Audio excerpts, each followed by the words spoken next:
Dios les siga bendiciendo a todos. Vamos a ir a Efesios, el capítulo número 1. Ya por fin vamos a entrar a materia, o en materia. Hasta ahora hemos tenido una introducción larga, 4 sermones, pero sentimos la necesidad de hacerlo así, de hacer una introducción larga para que podamos darnos cuenta de la importancia de esta carta del Nuevo Testamento, que es la carta a los Efesios. Así que tengan sus Biblias en Efesios, el capítulo número 1, para que tengamos la exposición de la palabra de Dios en los primeros 2 versículos. Miren, hermanos y amigos, la manera de comunicarnos con las demás personas, ha experimentado grandes cambios a través de los tiempos, a través de la historia de la humanidad. Especialmente cuando la comunicación trata de salvar la brecha de la distancia.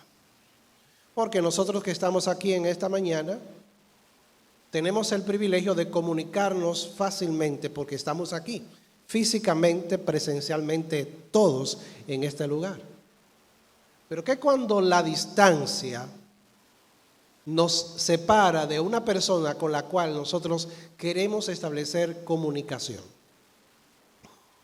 Y entonces, a través de los siglos, a través de las edades, la manera de comunicarnos ha evolucionado.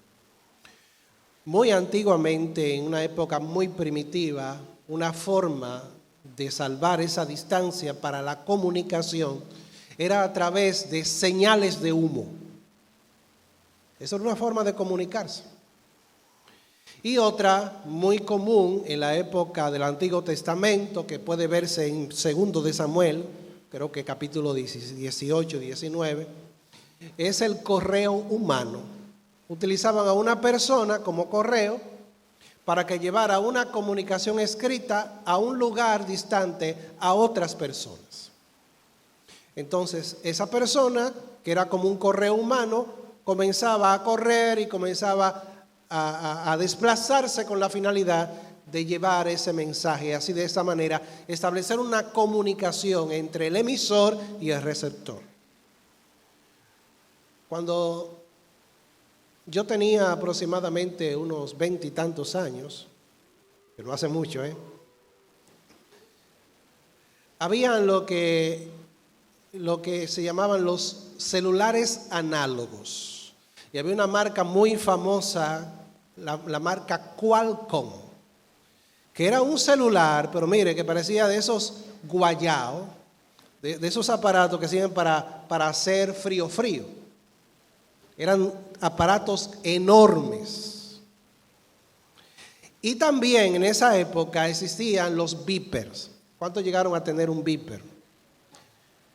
Era un aparatito, para los que no saben, los muchachos de esta época, un aparatito que tenía en el centro un rectángulo como un vidrio, y entonces usted podía con el beeper escribir un mensaje, enviarlo a un número, y entonces cuando sonaba pi, pi, pi, pi, pi, la persona sabía que le estaba llegando un mensaje, que especialmente era utilizado esa modalidad de comunicación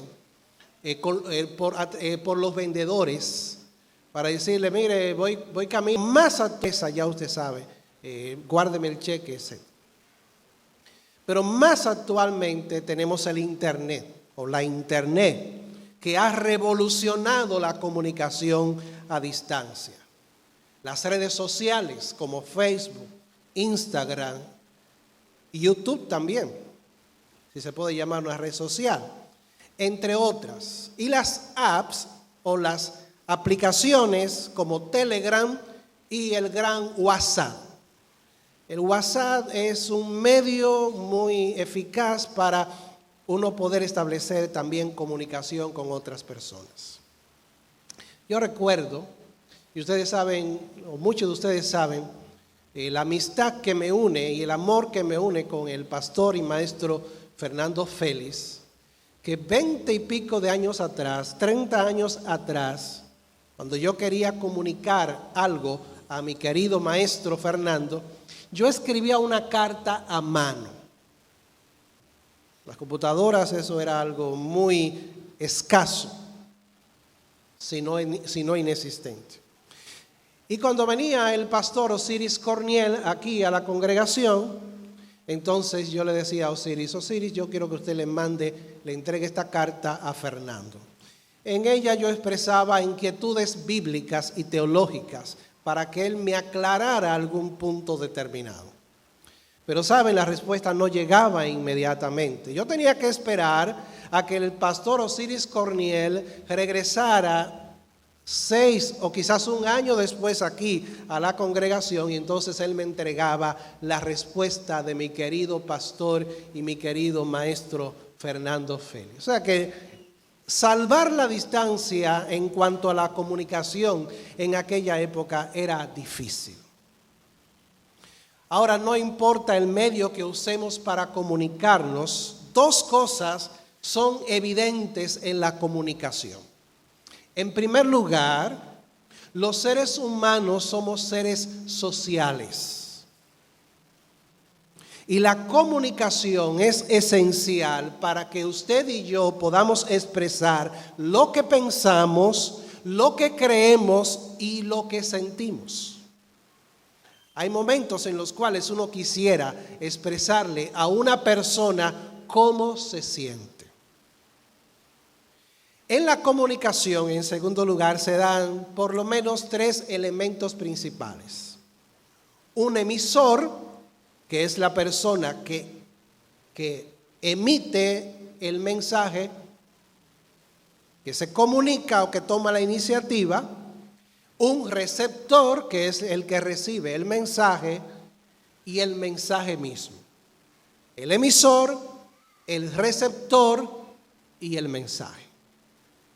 En la época de Pablo, el apóstol Pablo, cuando no existía ni internet, ni WhatsApp, ni celulares inteligentes, las cartas eran uno de los medios más usados para enviar un mensaje a iglesias o individuos que estaban a una distancia considerable del escritor y que necesitaban escuchar sobre todo palabra de Dios para de esta manera traer amonestación, aliento, consolación, dirección e iluminación en cuanto a la verdad de Dios. Las cartas eran sustitutas de la presencia corporal, de la presencia física de los escritores del Nuevo Testamento, de Pablo, de Pedro, de Juan, de Judas, entre otros. Una carta antigua, como la que vemos en el Nuevo Testamento, las que vemos en el Nuevo Testamento, contenía por lo menos 3 elementos principales. Una salutación, es decir, un saludo, el cuerpo de la carta que contenía el mensaje en sí que se quería comunicar, y el tercer elemento era una bendición final, como por ejemplo, la gracia de nuestro Señor Jesucristo sea con todos vosotros. Amén. Así finalizaba. En el primer elemento, que es la salutación o el saludo, hay 3 detalles que por lo regular aparecen en los escritos, en las cartas del Nuevo Testamento. En primer lugar, el autor se identifica.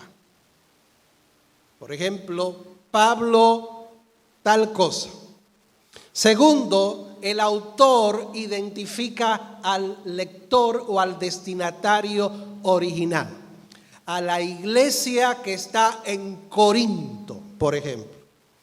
Y el tercer elemento, el tercer detalle, el escritor, el autor de la carta, implora, solicita, pide a Dios una bendición para los lectores de la carta.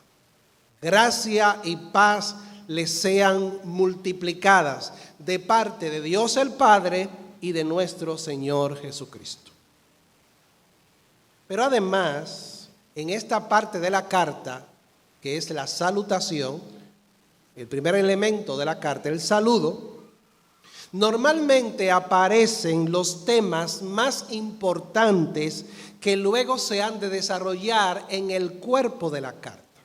O sea que la salutación no es simplemente un saludo, sino que en ella encontramos de manera germinal, como en semilla, datos y detalles importantes que luego habrán de ser desarrollados en el cuerpo de la carta. Vendrían siendo, para que puedan comprender un poquito más, como la marquesina de la casa, la antesala de la casa, o como los titulares de avance de las noticias de la televisión, donde al comenzar el noticiero lo que se hace es dar un avance de las noticias que luego habrán de ser desarrolladas en el transcurso del noticiero, como en CDN o en el caso de Noticias SIN o de cualquier otro canal de televisión. Es parecido también a los trailers de las películas, a los que les gusta ver películas en el cine. Avances de la película para que sepamos un poco de la trama de la película.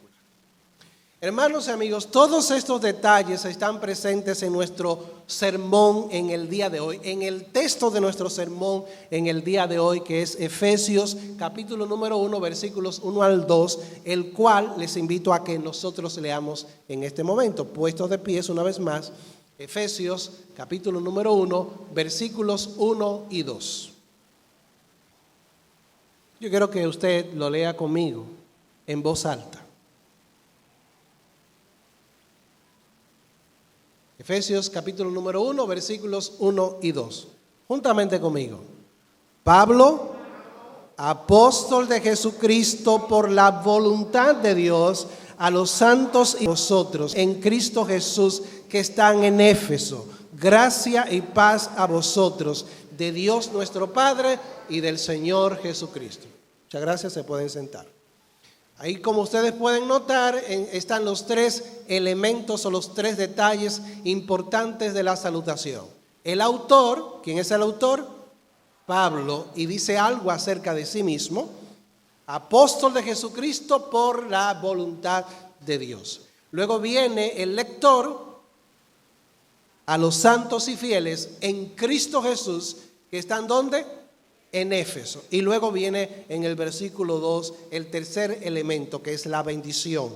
Gracia y paz a ustedes de Dios nuestro Padre y del Señor Jesucristo.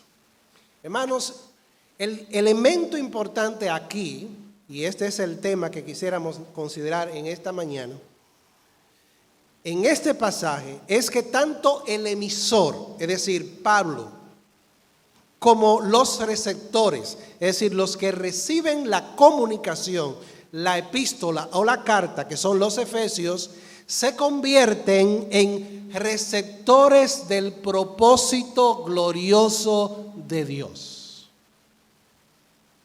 ¿Cómo sabemos esto?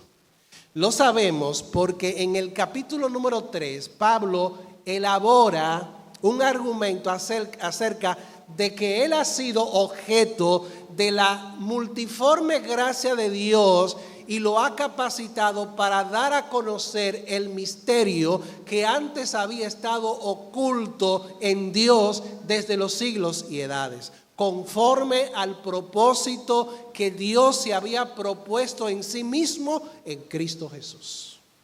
Y sabemos que los receptores de la carta, que son los efesios, son objetos del hecho y de la realidad de que Dios los ha bendecido a ellos con toda bendición espiritual en los lugares celestiales en Cristo. Y precisamente de este tema yo quisiera hablarles a ustedes, amados hermanos y amigos, en esta mañana, de que si somos creyentes en Cristo, usted y yo somos receptores de un propósito glorioso. Y yo quisiera que veamos entonces tres verdades que aparecen en estos dos versículos que nosotros debemos de asimilar y debemos de comprender y debemos de valorar y debemos de vivir como receptores del propósito glorioso de Dios. La primera de ellas es que somos receptores de un ministerio cuya finalidad es el servicio a Dios y el servicio a los demás. ¿Cuál es el lema de esta iglesia Templo Bíblico Villamontellano? Discípulos de Cristo al servicio de Dios y de los hombres. Tremendo lema de nuestra iglesia. Somos discípulos de Cristo no para servirnos a nosotros mismos, sino para servir a Dios y servir a los hombres, en imitación del cabeza de la iglesia, que es Jesucristo, como dice en Marcos capítulo 10, versículo número 45, como el Hijo del Hombre no vino ¿para qué? Para ser servido, sino para servir y para dar su vida en rescate por muchos. Así que mi hermano, ese es el lema de esta iglesia. Somos seguidores de Cristo al servicio de Dios y de los hombres. Miren el versículo número 1, la primera parte. Está en el elemento del autor de la carta, que también es receptor, es decir, que recibe el glorioso propósito de Dios. Dice el versículo número 1, la primera parte del versículo: Pablo, apóstol de Jesucristo, por o mediante la voluntad de Dios. Este nombre, Pablo, es el nombre griego que el apóstol Pablo utiliza, especialmente cuando se va a dirigir a personas que no formaban parte del pueblo judío.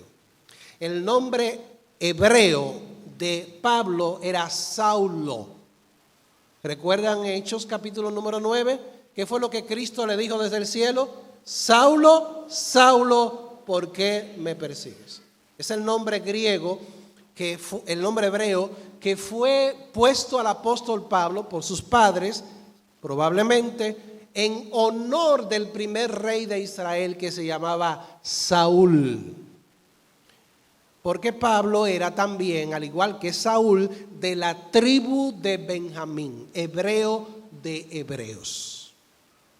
Ahora, lo interesante es que él se autonombra, que él se reconoce como apóstol de Jesucristo por la voluntad de Dios. La palabra apóstol literalmente lo que significa es un enviado. Viene de un verbo en el idioma griego, apostelo, que significa enviar, enviar. Y si es un enviado, y esa palabra está en voz pasiva, significa que no es él quien se envía a sí mismo, sino que es alguien otro el que lo envía. Y también que ese don o esa facultad de enviarlo tiene un propósito. Eso es el propósito de llevar a cabo una tarea, de cumplir una comisión, de cumplir una responsabilidad. Eso es lo que significa la palabra apóstol. Ahora bien, en el Nuevo Testamento por lo menos hay tres aplicaciones de la palabra apóstol. La primera de ellas es para referirse al propio Cristo, como el apóstol de los apóstoles. ¿Recuerdan Hebreos el capítulo número 3, verso número 1? Así que, hermanos, participantes del llamamiento celestial, considerad al apóstol y sumo sacerdote de nuestra confesión, Cristo Jesús. Y el verbo enviar, para referirse a la misión de Cristo, aparece muchas veces en los evangelios. Así que el apóstol de apóstol, ¿quién es? Nuestro Señor Jesucristo. como el gran misionero de Dios enviado a este mundo. Gálatas capítulo número 4, cuando dice: pero cuando vino el cumplimiento del tiempo, Dios envió a su Hijo, nacido de mujer, nacido bajo la ley, para que rescatara a todos los que estuvieran bajo la ley, para que todos recibiéramos, dice, la adopción de hijos. Segundo gran apóstol es el Espíritu Santo de Dios, porque dice en el mismo Gálatas, el capítulo número 4, versículo número 4: y por cuanto ustedes son hijos, Dios envió al Espíritu Santo a vuestros corazones, clamando: Abba, Padre. La otra aplicación del término apóstol es para referirse a mensajeros de las iglesias. Mensajeros de las iglesias, como por ejemplo Epafrodito, en Filipenses el capítulo número 2, Filipenses capítulo número 2, versículo 25, Pablo dice: mas tuve por necesario enviarles a Epafrodito, mi hermano y colaborador y compañero de milicia, vuestro mensajero, es decir, vuestro apóstol. En 2 Corintios, capítulo número 8, segunda carta a los Corintios, el capítulo número 8, versículo número 23, en el contexto de la ofrenda para los santos pobres de Jerusalén, dice Pablo: en cuanto a Tito, es mi compañero y colaborador para con ustedes, y en cuanto a nuestros hermanos, son mensajeros, apóstoles de las iglesias y gloria de Cristo. Pero la Reina Valera no los traduce como apóstoles, porque no eran apóstoles en el sentido fundamental de la palabra apóstol, pero eran mensajeros de las iglesias. Así que cuando esta iglesia envía a alguien a algún lugar para cumplir una misión, esa persona es ¿qué? Un mensajero, es un apóstol o apóstola de la iglesia. Pero en la Biblia, la palabra apóstol es utilizada de manera muy limitada, muy restringida, para referirse a un reducido grupo de personas que tenían una autoridad directa de parte de Jesucristo para comunicar el evangelio, para fundar iglesias y para ser los receptores de la revelación que tenemos ahora en el Nuevo Testamento. Por eso en el capítulo 2 de la carta a los Efesios dice el apóstol Pablo: así que ya ustedes no son extranjeros ni advenedizos, sino conciudadanos de los santos y miembros de la familia de Dios, edificados sobre el fundamento de los apóstoles y profetas, siendo la principal piedra del ángulo Jesucristo mismo. En Efesios capítulo 4, versículo número 11 dice el apóstol Pablo: y él mismo, hablando de Jesucristo, constituyó, estableció a unos apóstoles, a otros profetas, a otros evangelistas y a otros pastores y maestros. Esa palabra entonces era solamente para los 12 apóstoles que Cristo escogió, sacando a Judas Iscariote, y luego a Matías, que fue el sustituto de Judas, y Pablo. Hombres que vieron a Cristo resucitado y que recibieron una encomienda especial de parte de Cristo, una tarea especial que ninguna otra persona en ninguna época de la historia de la iglesia ha recibido. Así que como ellos, no hay apóstoles en el día de hoy, a pesar de que hay iglesias, ustedes saben, yo no voy a mencionar los nombres, que llaman a ciertos hombres, a ciertos ministros del evangelio, apóstoles. Pero hermanos, lo hacen sobre todo para enfatizar una autoridad que dicen tener de parte de Dios, pero no enfatizando el elemento de servicio, que es el elemento importante aquí.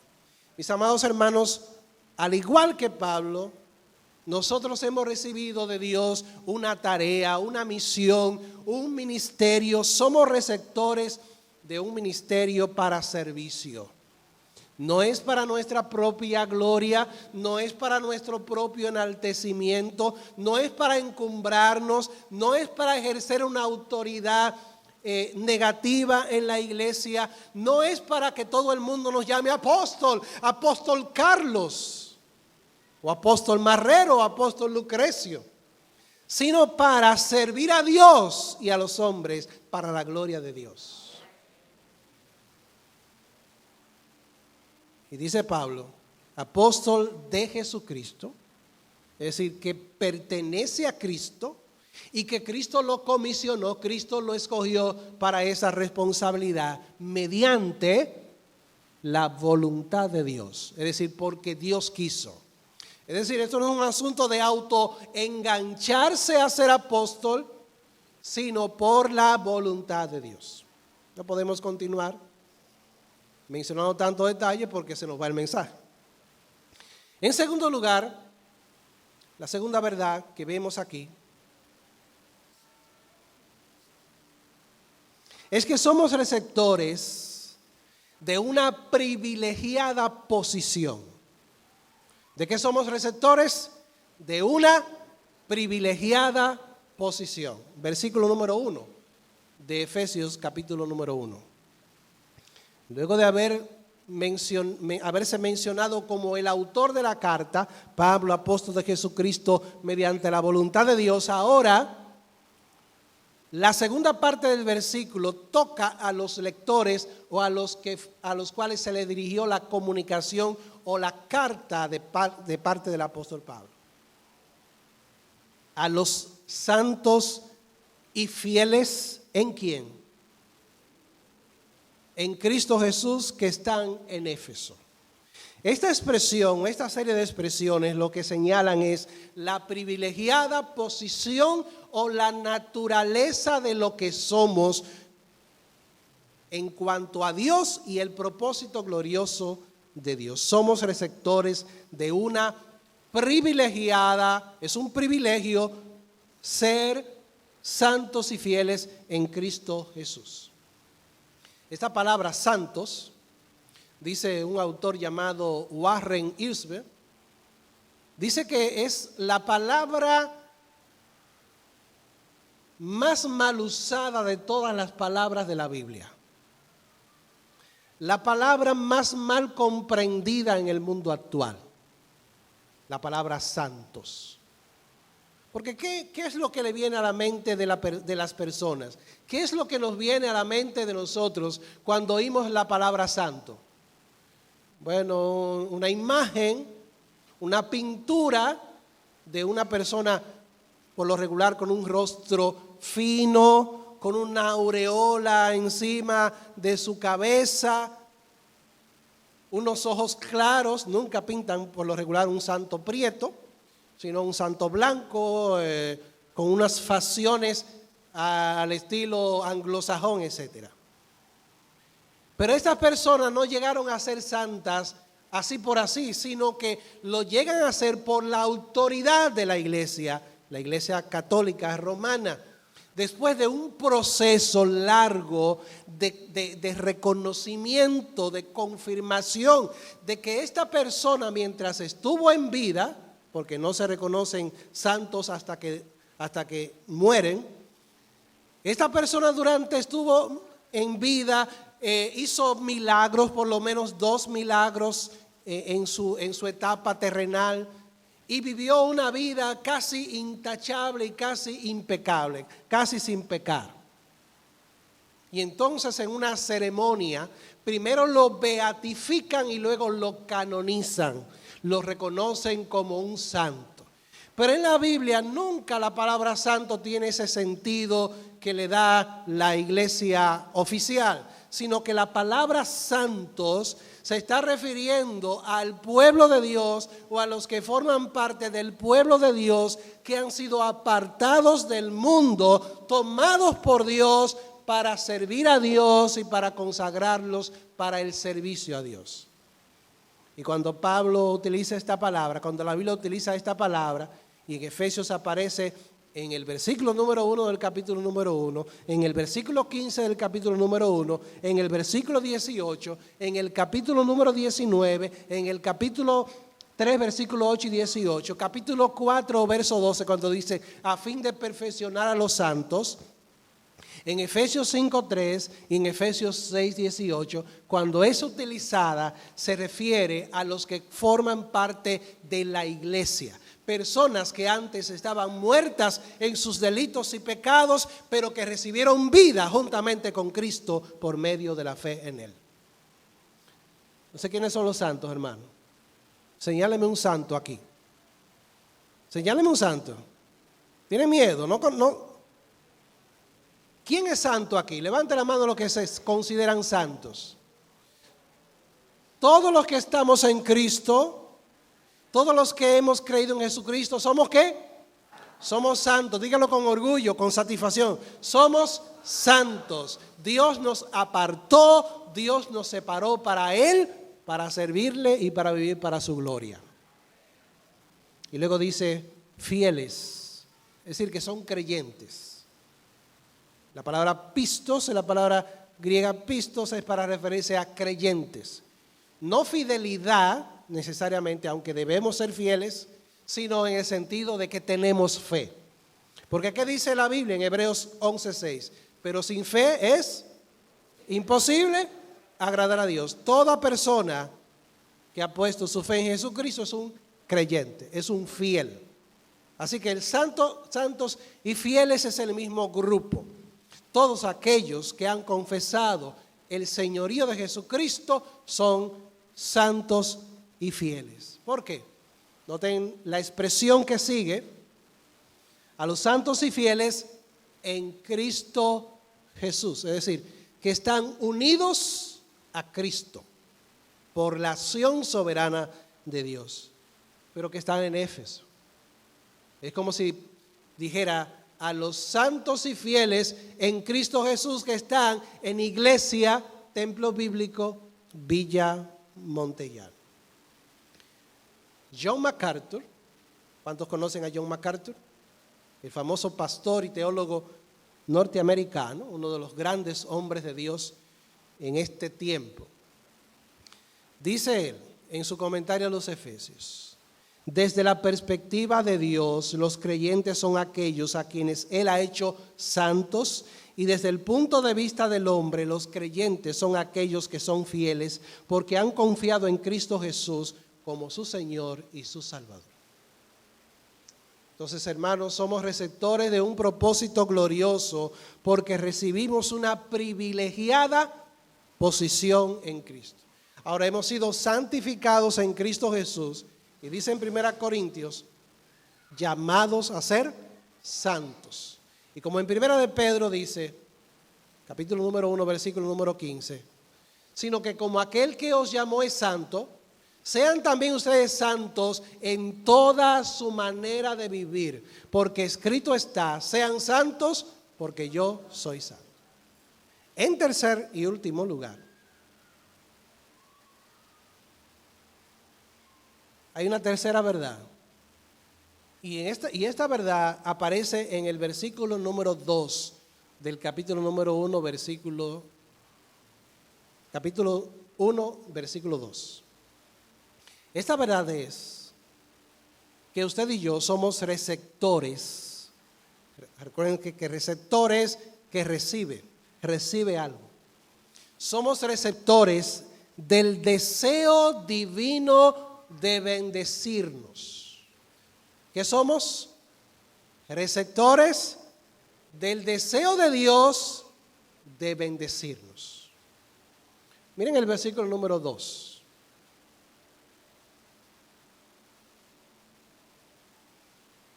Gracia y paz a vosotros, a ustedes. ¿De dónde procede esa gracia y esa paz? De Dios nuestro Padre y del Señor Jesucristo. Ahora, cuando aquí el escritor, que en este caso es Pablo, dice gracia y paz a ustedes, la idea es, yo les deseo, yo pido a Dios, yo anhelo para ustedes gracia y paz. ¿Somos salvos por qué? Somos salvos por gracia mediante la fe. Y esa gracia se manifestó en nosotros cuando creímos en Jesucristo. Por gracia habéis sido salvados. Ahora esa gracia, mi hermano, que actuó en el pasado, continúa y Dios quiere que continúe en la vida de cada creyente de la iglesia. O sea, la gracia de Dios es activa. Cuando usted ve en las Escrituras, especialmente en el Nuevo Testamento, que aparece la palabra gracia, no gracia, sino gracia, está hablando de la actividad bondadosa de Dios que nos da lo que no merecemos y que nos da a pesar de que no lo merecemos. Somos pecadores y lo que merecemos es el juicio. Pero Dios nos da todo lo contrario a lo que usted y yo merecemos. Nos da salvación, nos da perdón, nos da vida eterna, nos da comunión con Él. Esa gracia está estuvo activa para salvarnos, está activa en el presente para santificarnos. Y dice gracia y paz. La palabra paz está hablando de la acumulación de bienestar, de las bendiciones que proceden del trono de la gracia de Dios. Y esa paz es el resultado de la gracia. Otro comentarista llamado Hendrickson dice que la gracia es la fuente, la paz procede o pertenece al chorro de bendiciones espirituales que de esta fuente, que es la gracia de Dios, emanan o salen. Y ambas, la gracia y la paz, nos son dadas o proceden de una sola fuente, de Dios nuestro Padre y del Señor Jesucristo. Ahora, mi hermano, usted y yo necesitamos de la gracia de Dios en el presente. Levanten la mano los que creen que necesitan de la gracia de Dios en la actualidad. Todos necesitamos todos los días de nuestra vida, las 24 horas, los 7 días de la semana, los 365 días del año, hasta que el Señor nos lleve a su presencia. Necesitamos que la gracia de Dios y que la paz de Dios abunden y se multipliquen en la vida de la iglesia y en el creyente individual. ¿Y para qué necesitamos la gracia? ¿Y para qué debemos decir a los hermanos, que la gracia y la paz sean contigo en este día y siempre? Pero necesitamos la gracia de Dios para cantar a Dios como Dios es digno. Capítulo 5 de la carta a los Efesios, luego de haber mencionado la llenura del Espíritu Santo, dice: hablando entre vosotros con salmos, con himnos, con cánticos espirituales, cantando con gracia a Dios en vuestros corazones. Así que hasta para cantar a Dios de manera jubilosa y gozosa, necesitamos que la gracia de Dios se active en nuestros corazones.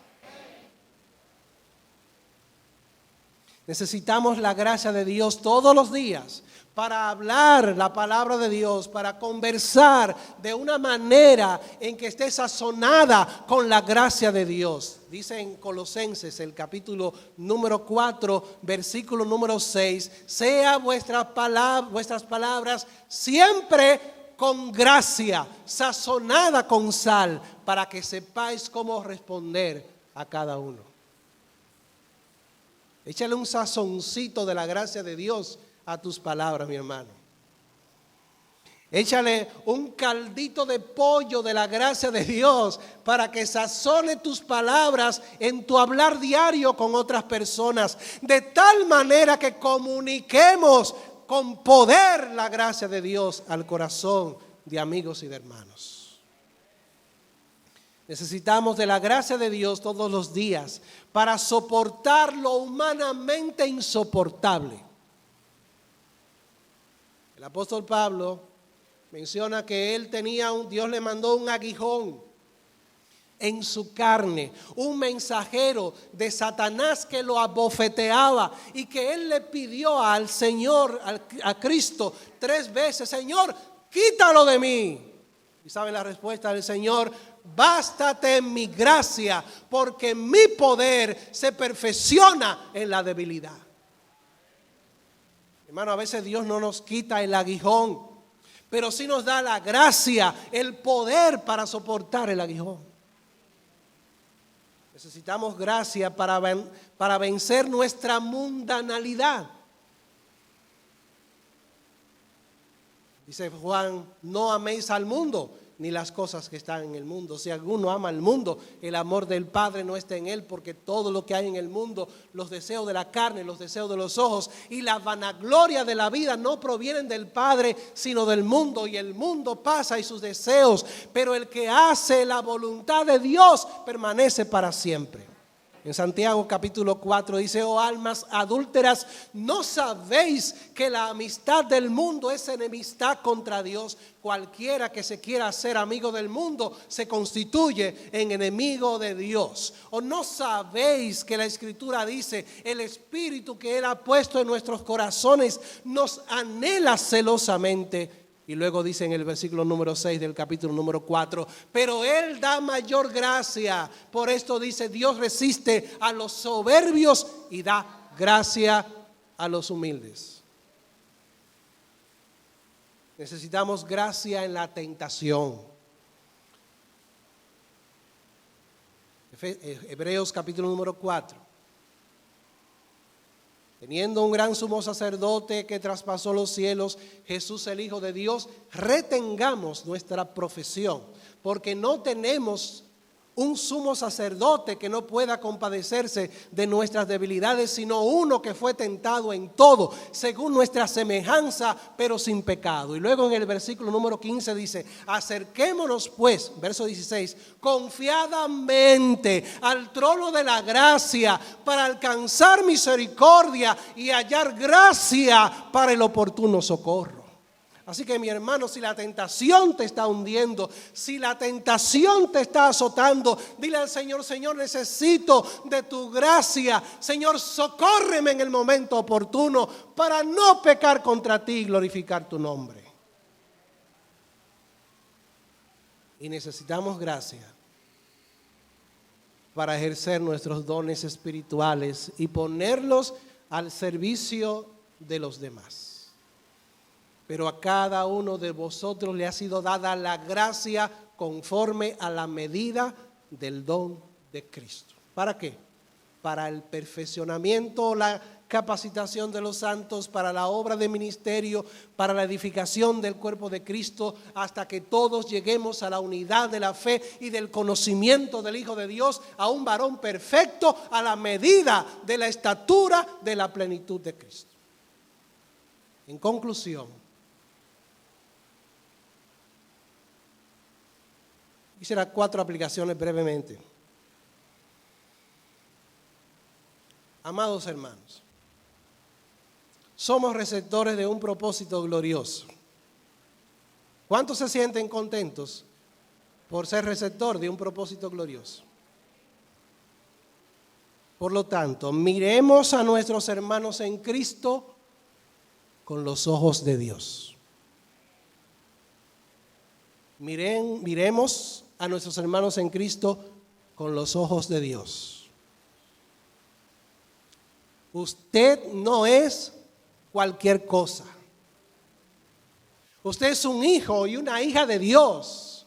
Usted es un santo y un fiel en Cristo Jesús. Pero también nuestros hermanos, cada uno, por más humilde que sea, por más sencillo, por más ignorante que sea, es un santo, es una santa a los ojos de Dios. Debe serlo también a nuestros ojos. Segundo, usemos el ministerio que Dios nos ha dado para servir a los demás. Como dicen en 1 Corintios, a cada uno de ustedes ha sido dada la gracia para provecho de los demás. Tercero, deseemos para nuestros hermanos en Cristo todo aquello que contribuya a su crecimiento espiritual. Y eso lo aprendemos del versículo número 2. Gracia y paz a ustedes que proceden de Dios nuestro Padre y del Señor Jesucristo. Tú debes de desear, yo debo desear que cada hermano de la iglesia sea bendecido todos los días con la gracia y la paz de Dios. Que todo aquello que contribuya al crecimiento de nuestros hermanos, tú debes de pedírselo a Dios en oración. Y debes incluso decírselo a tu hermano: mi hermano, yo te deseo gracia y paz de parte de Dios y del Señor Jesucristo. Finalmente, pongamos nuestra mirada en la centralidad de Cristo en todas las cosas.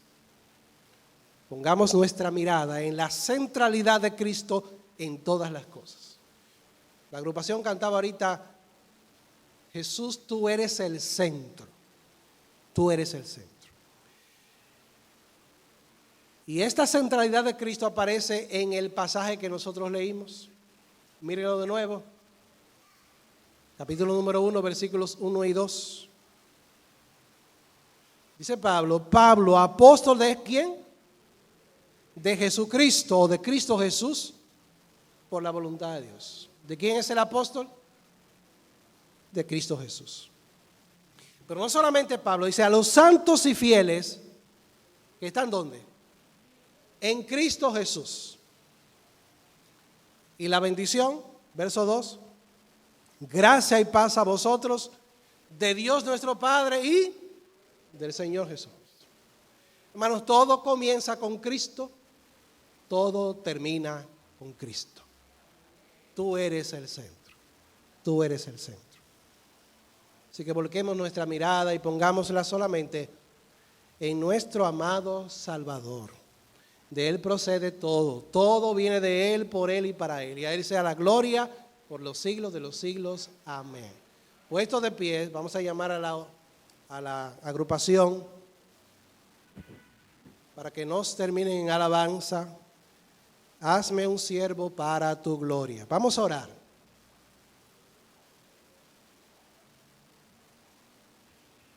Vamos a orar.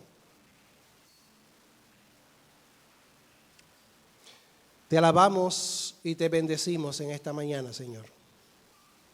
Gracias por esta verdad de que somos receptores de un propósito glorioso. Sin merecerlo, por tu gracia, por tu misericordia, por tu gran amor. Gracias porque esa gracia y esa paz están disponibles para nosotros ahora, para cantarte de corazón. Y para que cuando salgamos de aquí, Señor, esa gracia siga actuando en nosotros para consolar a nuestra hermana Luza, para consolar al resto de los familiares. Y esa gracia seguirá estando disponible, Señor, en el día de hoy y siempre para poder vivir conforme a tu voluntad. Señor, danos tu gracia y tu paz, multiplícala en la vida de cada hermano y dale gracia a los amigos para que puedan venir confiados a Cristo Jesús como su Señor y Salvador. En el nombre de Jesús.